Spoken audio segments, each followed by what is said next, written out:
दोस्तों, जनवरी 2028 के लिए जो डीए का अनुमान लगाया जा रहा था, उसमें सरकार के आर्थिक सलाहकार ने यह साफ तौर पर रख दी है कि डीए की बढ़ोतरी अब 2% से ज्यादा नहीं जाने वाली है। यानी जनवरी 2028 तक डीए सीधे 68% पर पहुंच जाएगा।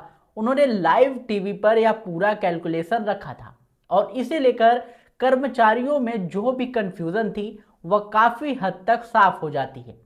सरकार क्या सोच रही है, वेतन आयोग में कितनी बढ़ोतरी संभव है, पेंशन पर, अलाउंस पर इसका क्या असर होगा, इन सब पर उन्होंने विस्तार से बात की है। जैसा आप लोग सोचते हैं, लगभग वैसा ही सरकार का दृष्टिकोण भी दिखाई दे रहा है। दोस्तों, आप जानते हैं कि वेतन आयोग आने में लगभग 2 साल का समय बचा है और जनवरी 2028 से नई सैलरी लागू मानी जा रही है। उन्होंने पिछले सभी वेतन आयोगों की भी तुलना दिखाई। दूसरे वेतन आयोग में 14.2% की बढ़ोतरी और तीसरे में 30% बढ़ोतरी और चौथे में 47% और पांचवें में 31%। ये सब बढ़ोतरी एक स्थिर पैटर्न में थी। लेकिन असली सुनहरा समय कर्मचारियों के लिए छठा वेतन आयोग रहा, जिसमें सैलरी 54% की बढ़ोतरी मिली थी। उसके बाद सातवें वेतन आयोग में सरकार ने बढ़ोतरी को 2.57 गुना बताकर पेश किया, लेकिन असल में बढ़ोतरी सिर्फ 14.3% के आसपास थी। यह भी उन्होंने स्पष्ट किया। अब आते हैं उनके नवीनतम कैलकुलेशन पर। डीए धीरे धीरे बढ़ते हुए जनवरी 2026 में 60%, जुलाई 2026 में 62 और 27 में 64 और जुलाई 27 में 66 और जनवरी 28 आते आते 68 तक पहुंचने का अनुमान है। उन्होंने कहा इससे ऊपर यह नहीं जाएगा। यानी जब नया वेतन आयोग लागू होगा, कर्मचारी पहले से ही 1.68 के बराबर फिटमेंट जैसा लाभ ले रहे होंगे। अब सरकार इस पर आगे कितनी बढ़ोतरी जोड़ती है, वही मुख्य बात होगी। उन्होंने 3 संभावित सिनेरियो रखे। अगर सरकार 15% बढ़ाती है तो नया फिटमेंट फैक्टर लगभग 1.83 के आसपास बनेगा।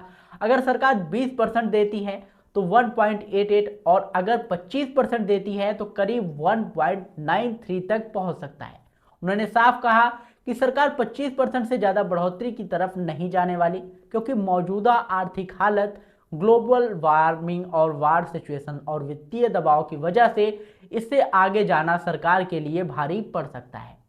दोस्तों, अब बात करते हैं उन कर्मचारियों की जिनका बेसिक पे अभी 18,000 है। वर्तमान समय में वे कुल मिलाकर लगभग 58% बढ़ोतरी के साथ 24,000 से थोड़ा ऊपर ले रहे हैं। जनवरी 2028 में जब डीए जीरो होकर नया बेस बनेगा और फिटमेंट फैक्टर लगाया जाएगा तो मान लीजिए 1.83 लागू हुआ तो उनकी नई सैलरी लगभग 33,000 से ऊपर बनती है। 1.88 होने पर करीब 34,000 और 1.93 होने पर लगभग 35,000 तक पहुंच सकती है।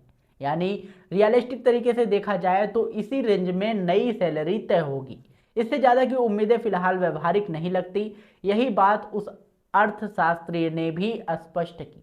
उन्होंने यह भी बताया और यह भी समझाया कि अगर सरकार फिटमेंट फैक्टर को थोड़ा ऊंचा रखती है तो मार्केट में परचेसिंग पावर बढ़ेगी, लोग ज्यादा खर्च करेंगे, मार्केट में मूवमेंट बढ़ेगी, जिससे सरकार को अप्रत्यक्ष रूप से फायदा मिलेगा। लेकिन दूसरी तरफ अगर सरकार सातवें वेतन आयोग की तरह 2.57 के आसपास ही कोई हल्की बढ़ोतरी करती है तो कर्मचारियों को खास लाभ नहीं मिलेगा।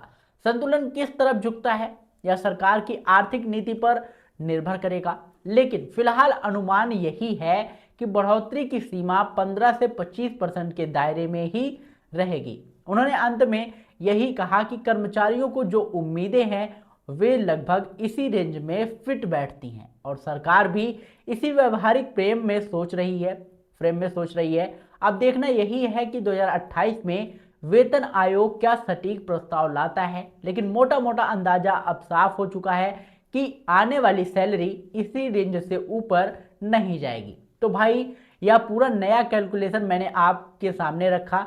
आप इस वीडियो को सभी केंद्रीय कर्मचारियों तक जरूर पहुंचाइएगा ताकि सबको एक स्पष्ट तस्वीर मिल सके। और हाँ, अगर आप जौनप्रिया जी के चैनल पर पहली बार आए हो तो चैनल को सब्सक्राइब करके बेल आइकन जरूर दबाइएगा, क्योंकि हम ऐसे महत्वपूर्ण अपडेट्स आप लोगों के लिए हमेशा लाते रहते हैं। दोस्तों, अगर वीडियो जो है अपने दोस्तों के साथ इसे जरूर शेयर करिएगा। मिलते हैं नई वीडियो में नई अपडेट के साथ, तब तक के लिए जय हिंद, जय भारत।